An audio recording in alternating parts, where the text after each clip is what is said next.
তাহলে কি বুঝলে? দ্রবভূতে অন্যকে কি করে?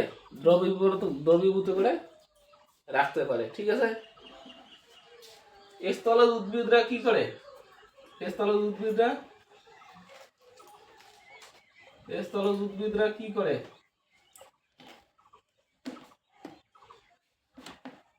স্থলজ উদ্ভিদরা কি করে? শিকড় দিয়ে, মূল শিকড় দিয়ে কি করে? জল শোষণ করে উপরে উঠায়। বুঝছো? স্থলজ উদ্ভিদরা কি মূল দিয়ে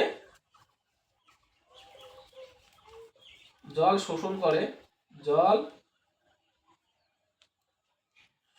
করে উপরে নিয়ে যায়, উপরে নিয়ে যায়। ঠিক আছে। উপরে নিয়ে যায়। ঠিক আছে। গাছের মূল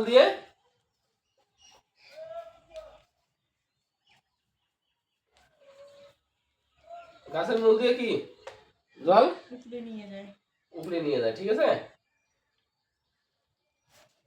আর জলজ উদ্ভিদরা কি করে? জলজ উদ্ভিদরা কি করে? হ্যাঁ, জলে নিমজ্জিত সমস্ত অঙ্গ দিয়ে জল শোষণ করে। জলজ উদ্ভিদ যেমন কচুরিপানা, এগুলো কি করে? সমস্ত শরীর দিয়ে জল শোষণ করে। ঠিক আছে। ওরা তো জলেই থাকে। ওরা তাই কি সমস্ত শরীর মূল দিয়ে জল শোষণ করে। ঠিক আছে। যেমন মনে করে কচুরিপানা। ঠিক আছে। আর কি? আর মানুষ তো সরাসরি জল পান করে। ঠিক আছে।